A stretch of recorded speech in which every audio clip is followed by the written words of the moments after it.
Hello and welcome to the DJ Force 10 in Conversation podcast, episode 175. My very special guest on today's show is Tatiana from the awesome band Jinjer.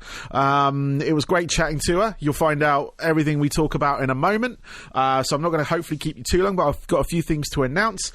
But before that, I just want to sort of give another sort of plea out there for ratings, reviews and subscriptions. You can follow me on all these different platforms, and I'm seeing sort of gradual growth on all of them, which is awesome. So keep that up. I could do with some ratings and some reviews. That would be awesome as well, especially for you guys, the regular listeners.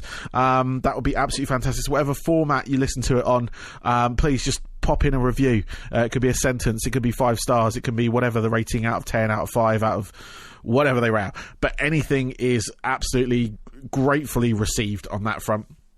Now, on that sort of like tone, I've set up a subscription service for something else. So on my Mixcloud page, you go to mixcloud.com/DJForceX. They have set up now for DJs to, you can subscribe to certain DJs and you get exclusive mixes and all that kind of stuff. And I intend to fill mine with exclusive mixes. And it also has like an offline mode and stuff like that, which is awesome. So you don't have to always like stream it, use your data or Wi-Fi or anything like that. But for me, it's kind of replacing an income that I'm losing because the clubs have now been shut for coming up. We're looking, February was the last time I DJ'd out, I think. And was it March? Yes, it was March. So we're looking coming up to sort of like 10 months. And I am missing that income. I'm going to be perfectly blunt and honest with you. And yeah, I've set this up. It's only $2.99 a month. There's no minimum contract, all that kind of stuff. With the usual things, you can cancel whenever.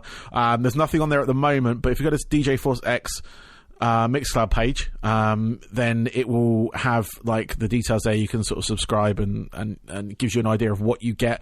What I'm going to provide for you on there is early access to Crossing the Streams. So it'll update or go up on there a few days before it goes out on the radio. But then it will become public after that. I'm going to put up extended shows as well because my mixes do go on. On top of that, I'm going to do exclusive mixes just for subscribers as well. Also, I'm going to be setting up hopefully a regular live stream because it does have the facility on there. And the bonuses with that, with any of this on Mixcloud, is the artists that I play get paid. That's the huge thing about this. It's not like Facebook Live. It's not Twitch. It's not anything like that. It will probably go out over those formats. But when it gets listeners on Mixcloud, that's when the artists get paid because they have a streaming contract. So whatever I play, even on my existing shows up there right now, if they're getting played over and over and over, eventually bands will see funding from that. So that's why I play so many different different bands. You've got the big bands, you've got the small bands, you've got the totally unknown remixers, stuff like that, and they do get paid. If they're signed up for the publishing rights and everything, they will get a portion of money from that. It may be minuscule pennies, it could go into pounds. I don't know the exact breakdown, but Mixcloud do have that facility to do it. And with their live streaming, there is no takedown as well. So the live stream, the mixes will stay up online. So if I do a live show or anything like that, the mix will stay up online for you. But also, every time it's played, the artists get paid, which is unlike Facebook. That's why they're getting a lot of takedowns on Twitch. It's all sort of complicated copyright side of things. But as soon as you like add music to video, there's a whole different copyright level that kind of enters into at that point, rather than just streaming over there, because music isn't free. Music should not be free. It is an art form. They need paying too. People spend their lives creating sounds that you listen to. So I implore you to sort of at least check out Mixcloud, because there are so many things on there, so many DJs, so many things like that, that are constantly providing mixes and all that, even stuff like not just exclusive stuff. It's available to the public, but please use that service because it is one of the sort of like it is the better one. It's the only other one really, and a lot of DJs just don't seem to want to utilize it, but I'm using it. I've set up what they call Select. It's $2.99 a month, and I am paying to be part of this service as well, so I'm just trying to recoup what I'm paying into it on that front. But also because the clubs have been closed for so long, I'm missing that income, and it is sort of starting to show. So with that, my next couple of podcasts coming up, I've got Soilwork next week, and after that I've got a band called Tova, a new band. Both worth checking out right now, but Soilwork have got a new EP coming out in December. A Whisper on the Atlantic it's amazing. And then Tova have got Head Count, which is their latest single, and it's catchy as fuck. It's really cool. So go check them out. But right now, I'm going to leave you with myself and Tatiana in conversation. Enjoy.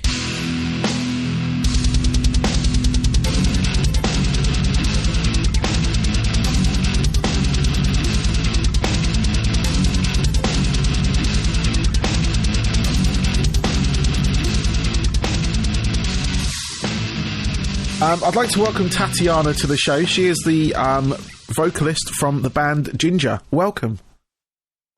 Thank you. So nice to talk to you today. Tonight, today, this evening, kind of. How are you today? Oh, I'm fine. It's just another day. Like, it's just another interview marathon for me. Like 2 hours straight talking. So, yeah. Well, don't mind me talking shit. No, that's absolutely fine. I like it when people talk shit. It's we can get the promotion stuff out of the way, then we can shit talk. It's fine. That's good. Excellent. Well, let's get that out of the way straight away. I mean, you've got a new album, a live album, I should say, coming out in November.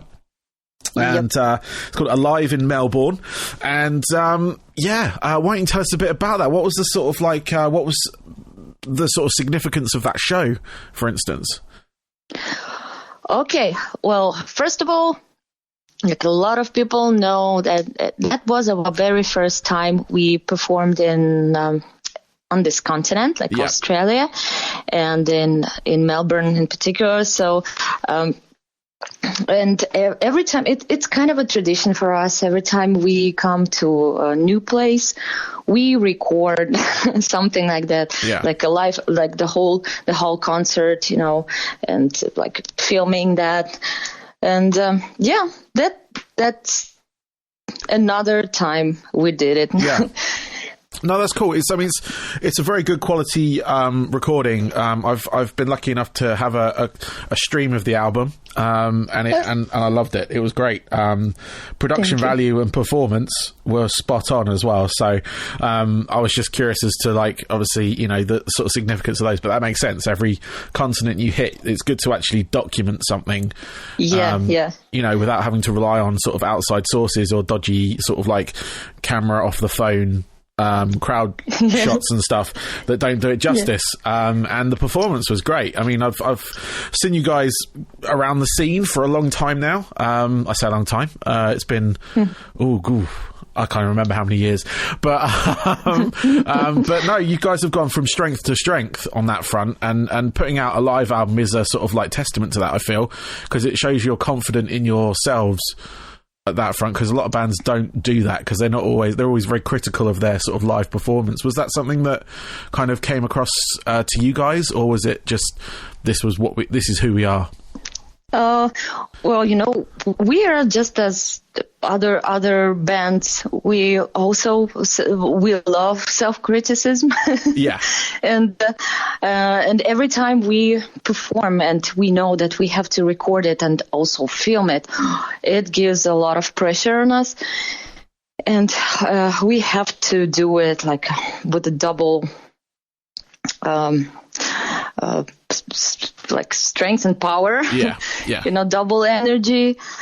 And and of course, but you know what? If it had happened like a million years ago, like in the beginning of our touring life, we wouldn't do that, because we realistically see things, Yes. And we know if you don't play good, don't even think about filming and recording your live shows until you're gonna be confident about how you do your job. Yes. Yeah, and I mean, like I say, you guys, I've been watching you guys for a while, and you've just gotten stronger, and you incorporate so many different styles into your music as well, which is, you know, well documented. I've seen previous interviews where you've talked about it and stuff, and it's quite amazing. I mean, I love the sort of, obviously, the metal side of things, but I love it when you kind of like break into the kind of like reggae and the kind of like, you know, the sort of like dub stuff as well. And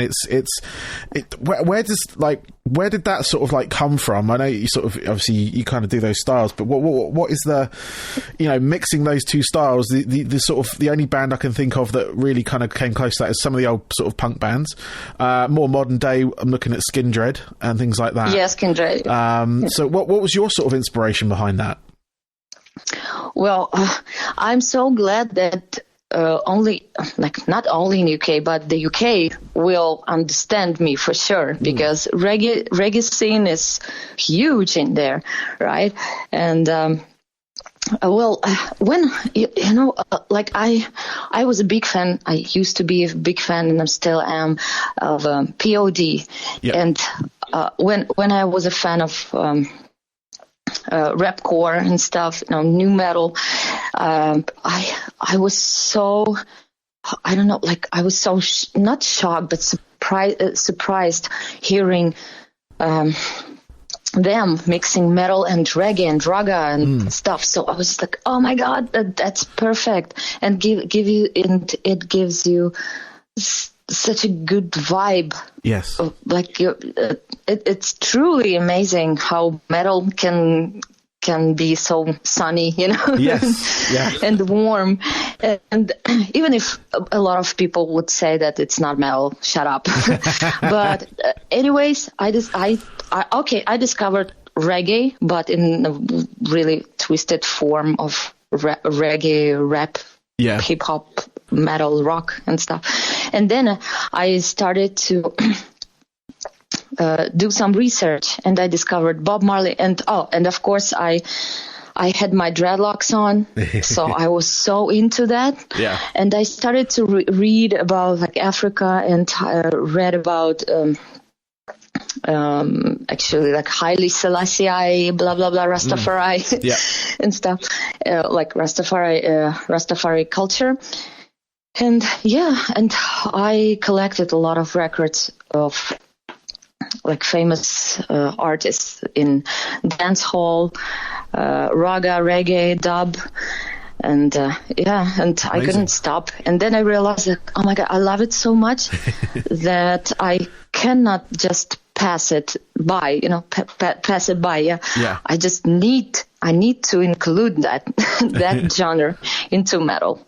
Yeah. It's just how it is. Like, that's how I am. No, that's really cool. I mean, I love that. I mean, knowing from sort of where you got that inspiration from the sort of like the new metal movement, if you will, where that sort of started to come in, and a lot of like genres came in and melded with what was sort of like grunge and metal at that time.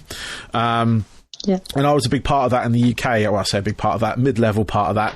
I was in a new metal band for about 10 years, like touring in and around everywhere. So cool. I love that side of things. I was that element in the band as well. I was a scratch DJ. So. You know what I used to like, I know I love it. And I dreamed about having, like turning turntables, right? Or how you call it? In my first band, but no, I lived in a shithole. So that was hard to find that person. Yeah, no, that time. We were scarce at that point. There was a few of us around. Some of them are still in bands now, which is kind of nice. You got Sid in Slipknot. You got DJ Kilmore in Incubus and things like that. And Incubus. Yes. Love it. And these are all bands of my sort of youth as well. So these are this was huge. That's huge for me. And being the sort of like that element in the band as well, where you can kind of experiment with beats, not just on the hip hop vibe, but like you say, dancehall, reggae, and all that kind of stuff. especially in the UK where that reggae and punk kind of crossed over quite significantly during the 80s and things, and it's just sort of like melding the two, sort of like a heavy sound with a sort of like heavy low end sound, especially with the hip hop. You kind of got that low bass sound, which is what really came out of it. Yeah, you are the right person to talk. Yes, yeah, it turns out, doesn't it? Because I'm still still like new metal for me is a big part, a huge part, and I'm this motherfucker who will always come back to like Limp Bizkit and stuff over and over again. Yeah, no, definitely. I mean, my record. I mean, I'm DJing online tonight as well, and that's going to be predominantly new metal. To be fair, I'm doing the old live stream thing tonight. Me too, but because all the true metal heads, like heavy metal fans and stuff, they will hate me. They already do because of that. Because I don't wear leather, you know. Yes, yeah. No, there is a certain thing they like, isn't it? So, but no, I put up with that a lot back in the day because obviously being the DJ element, it was like, oh, you don't even play an instrument kind of thing and all that. So, had to kind of fight the corner. But thankfully, there was a lot of guys out there that were kind of in the rock scene and being DJs, which was really cool. And I had a couple of them on my show actually. I had actually Jared from Head P, which was amazing for me. Yeah. And that album Broke is now 20 years old, which is madness to me. But I had DJ Rob Swift on the show, and he was in Executioners, and they did the track It's Going Down with Wayne Static and Mike Shinoda and Joe Hahn. And that was a massive record for me because that was like three guys who are predominantly, they're all turntablists, and they collaborated with like the new metal artists of that time, so Static X and Linkin Park, and it was amazing, like actually speaking to him about that time as well, because again that's like 20 years old as well, which is again madness. Really showing the age. But no, that's really cool. I mean, I absolutely love that you dig that side of things, because it's something that I've always kind of advocated for. I love the sort of when electronic music comes into the play as well, so you get some of the sort of like big room drum and bass or you know, that sort of element of just electronic dance music in there, I just love crossover sounds, and like when I heard you guys do that sort of thing, and I was like, wow, I've never heard it in like such an like sort of an extreme metal, if you will, because you kind of got the sort of like traditional, you know, heavy guitars and all that kind of stuff, and you know, you got the soaring vocals, and then you got the screaming vocals, but then having that pure breakdown, and I was just like, this is great. I instantly just like that, and I was like, I love it. Yeah, thank you. Well, I must say that what is more progressive than combine uncombinable? If there's a word, you know, like reggae and metal, oh damn, that's a perfect combo. Nothing is impossible. Or jazz or funk. Jazz. Damn. Yeah, there was a few bands that Candiria. I don't know if you ever heard of them. But they're out of the States, but they were kind of that like 90s 2000s sort of scene, but they are still kind of around now, but they kind of had a jazz drummer, so they break off like halfway through a song, and like an instrument would go, like in a jazz group, would go off on an improv. So it was like kind of like prog, if you will, or pre-gent prog, not pre-prog, because prog was years ago. But no, just having that element. Just having that jazz element. Again, it's just it's brilliant. I love it when genres collide like that and they work. It's great. Yeah. You know, and actually, there was one thing I want, because you're going to be in a video game as well, I hear. Yep. Yeah. Yep. So, I mean, this is my other passion, is video games. So I got music, and video games is my other passion. So this game, it's called, was it Metal Hellsinger? And it's basically a first-person shooter, but you get more points for hitting on the beat. Is that right? Is that kind of like, because I saw some videos of it. I don't know if you've played it or anything, or if you're a video game person. No, you know what? Like here, I'm not a friend of you, of yours, because I don't like video games, man. I really try to like it, but no. But apparently, I love to sing to soundtracks to be featuring. So, I mean, how did that come about? Because, like I said, I've seen the sort of like trailer for it and everything, and they've got was it Matt from Trivium's doing something on there as well, Bjorn from Soilwork, and from what I gather, it looks like the game Doom. Which is a huge sort of like they call first-person shooter, but it's kind of set obviously to music. To a point where you go around killing various aliens and things to music. So how did that work for you guys? Was there anything special that you had to kind of go for? Because like these games like Doom and things have a heavy soundtrack as it is, but actually having vocals on it is kind of nice. So how did it sort of work out for you guys? Did you have to write anything specific, or was it already kind of there for you? No, it's not Jinjer. It's me singing. It's me just singing, the guys from this video game, like production, like crew, or I don't know, they just contacted managers, and then managers contacted me, blah, blah, blah. And then they said, like, here, just give it a listen and just let us know what you think. Yeah. If you're ready to do that, we'll be more than happy. And I listened to that and just like, it happens sometimes when you cannot catch the idea from the first listen, like you have to listen to that like over and over again. And then I just try to imagine how it would sound with my voice on it. And we tried. I was in California and we tried to record it, and that sounded really good. And cool. That's how I made it. I just decided to take this chance. No, that's good. I mean, it's good. I mean, I'm definitely going to check out the game because, like I said, I do love a video game, and first-person shooters are kind of my thing as well. So, especially when I was a lot younger, I spent a lot of time on these things. Not so much now, family and whatnot. So, things move on. But no, it does look interesting, and I was just curious how that came about because it's quite an interesting concept for the game as well that hasn't really been done before. We've had there's been video games with sort of like big metal artists that have done the soundtrack. You've had 9 Inch Nails do for a game Quake. Brian May did a game, all that kind of stuff. And but this one specifically to sort of like, it looks like you have to hit on the sort of like beats, so the kick drums, the timing, everything seems to like sort of play in your favor on it. But it looks interesting.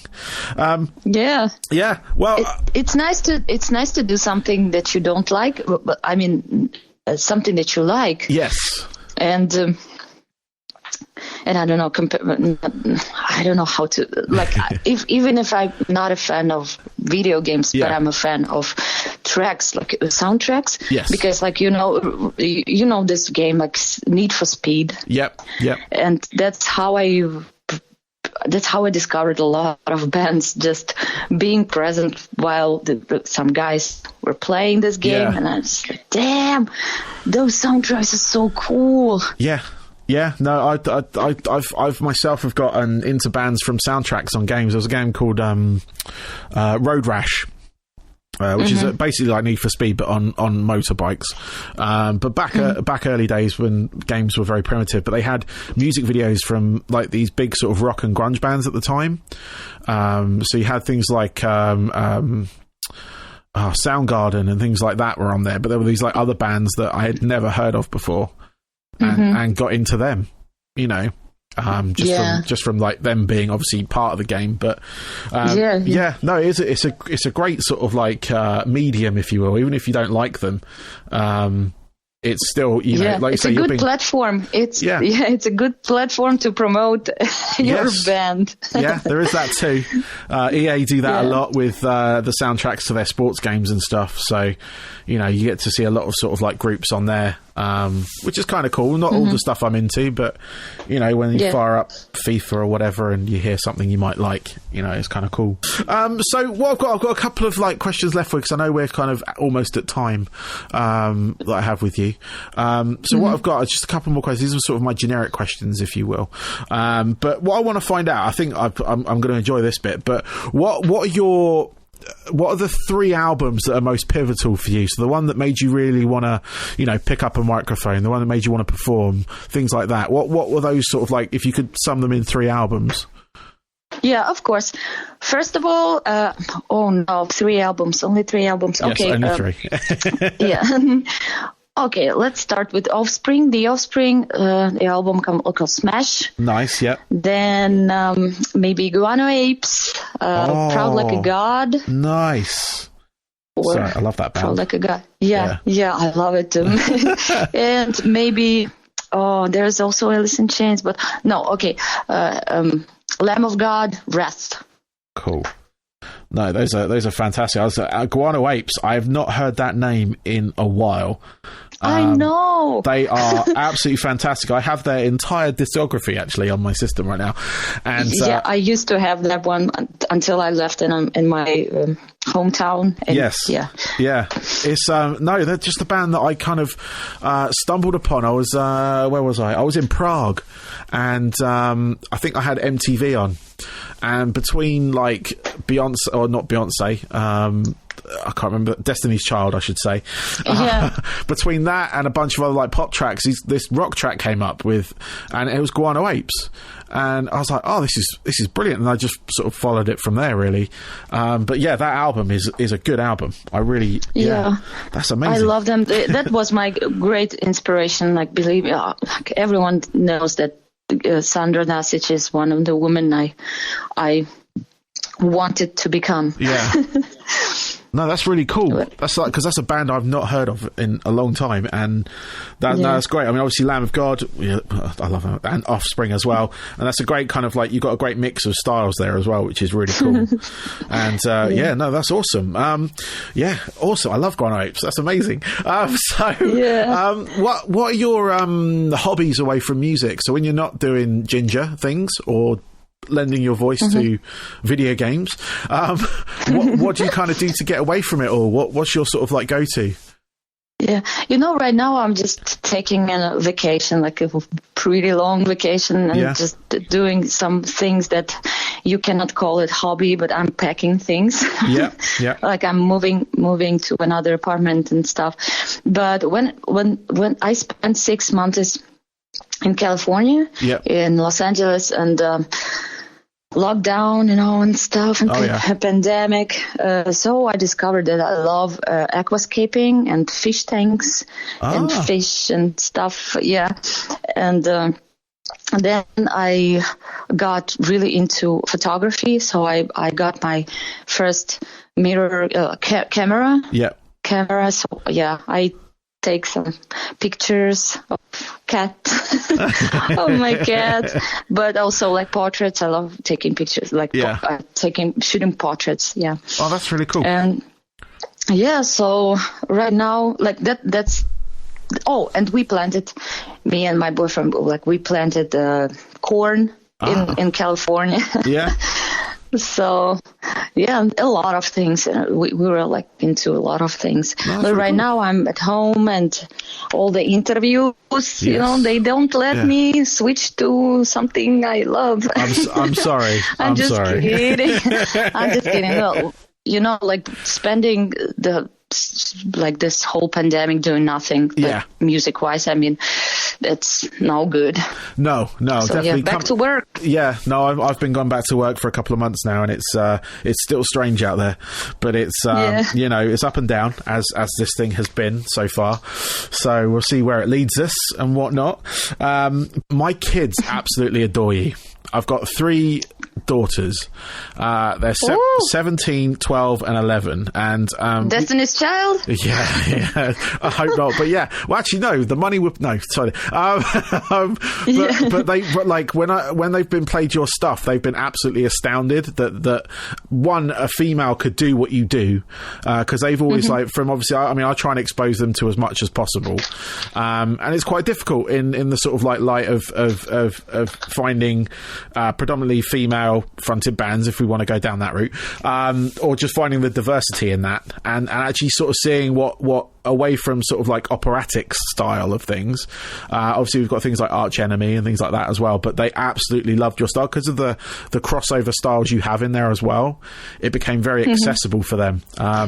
Thank you. Well, Tatiana, I'm going to let you go because I know we're at time now. So I really appreciate. I have another interview them in Russian right now, so it will be hard to switch to from English. Well, I hope you have a fantastic rest of your day and good luck with everything with the move and whatnot. And, thank you very much. All right. Thank you. Bye-bye. Thank you. Bye.